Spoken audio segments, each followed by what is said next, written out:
for him, but we'll see how it is as days go forward. Roland Wallace hurt his lower back. Again, we'll just see how it goes this week. And then Noah got hit in the head. And so he'll go through the evaluations there. So we'll see how that goes. I thought both offense and defense did a great job. Special teams came through when we needed them. And we had a few penalties there that we got to clean up. Likewise, on the offensive side, we had some penalties there that we got to take care of. Again, in crucial situations. One positive on that was the guys kept going, kept punching, and we were able to kind of smooth it out a little bit and get rid of some of the mistakes, and did a great job there.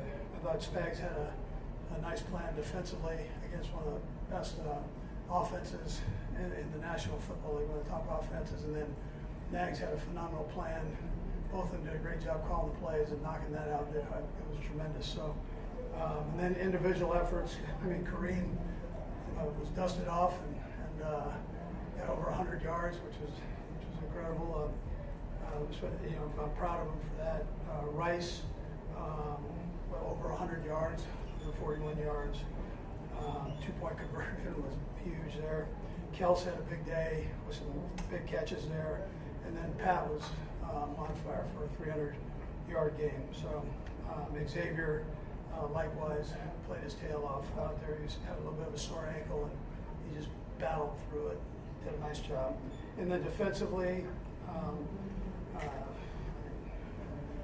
the yardage. When you start looking at the yardage here and the time of possession, they didn't have the ball much, and because the defense was getting the guys off the field and onward. So I was proud of that. Tranquil had a couple nice stops there, one in overtime in particular. Anyway, all the 2 for 4 in the red zone. I mean, it goes on and on. 5 or 12 for third downs. And then Butker ended it. He had 5 field goals today, and then a big one right there at the end. We tried to, we were able to get it in there, not because of him. We were confident that he could kick it out further, but we were kind of dual rolling it, using up some time in case something were to happen. We wouldn't get that much time there, and then finish the game off with the win. So with that time, it really felt like Patrick settled in the second half. What do you think changed for him? Yeah, I mean, listen, he kept firing, which the great ones do. Nags got up some stuff, and I thought just right in his wheelhouse, and he did a great job with all that. And Joe, Blaymeyer, and I mean, all the guys contributed on it, but our coordinator was on fire today, so he did a good job. How important is Rasheed Rice to what you want to do, especially when you're getting him in space? Yeah, he's real good. Yeah, he's a great player. They all are. I mean, they've all got potential to do great things. But listen, we're glad he's back, and he's big and he's strong, fast, all that stuff. Tough to bring down. He pushed through. He was tired there, so he pushed through, and I thought he did a nice job. It seemed like you committed more to the run this game. Kareem Hunt went over 100 yards, as you mentioned. What does it say about your offensive effort? Yeah, I thought the line was controlling things there pretty good, and which was important. We were getting positive yards on first down, which was good. We ran a little bit on second down, likewise. And Coach Heck puts all that together. That's his deal. So he did a great job schematically with it. They were dialed up, and the guys executed. What does it say about your defense to be able to shut them down 4 consecutive drives there? Yeah, that was great. That was great. And, helped win the game for us, right? And like I said, the part I liked the best was the support of the guys that gave each other. I thought that was important.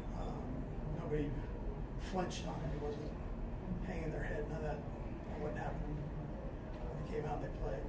And they did it when it counted. This was Jonathan Taylor's second worst output of the season. I guess just how important starting the game forward was just to make sure that he managed that run. Yeah, he's a great player now. One of Wisconsin's finest right there, man. he's a heck of a football player. So our guys did a nice job of wrapping him up. You saw a couple of those where he bounces off, and then he's had quite a few of those this season and per game. So out yards after the contact. So you've got to really focus on wrapping him up and getting him on the ground. I thought our guys did that and did it well. Coach, your team seemed to play with a few injuries today. They played through it. Rice, Kareem Hunt. What does it say about the character of your team? They want to win tonight. Yeah, that's the part I appreciate as a coach the most. Just the attitude. You know, it's a compliment to the players. It's a compliment to the coaches. The support from our building. Nobody has been hanging their head and going, "Oh no," you know. It's over. That's not been the mentality within our building. So that's everybody. Everybody had a piece of it. And then it carried over to the field.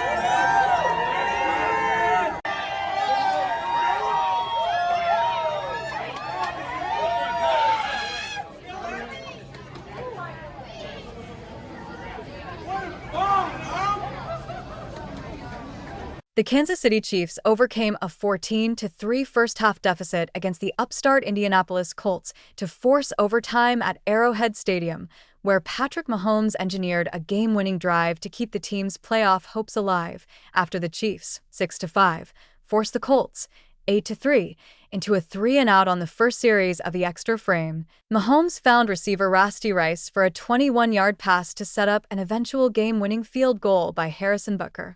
Rice had another strong game since his return from suspension, recording 7 catches for 120 yards over the game's first 4 quarters before his crucial overtime reception.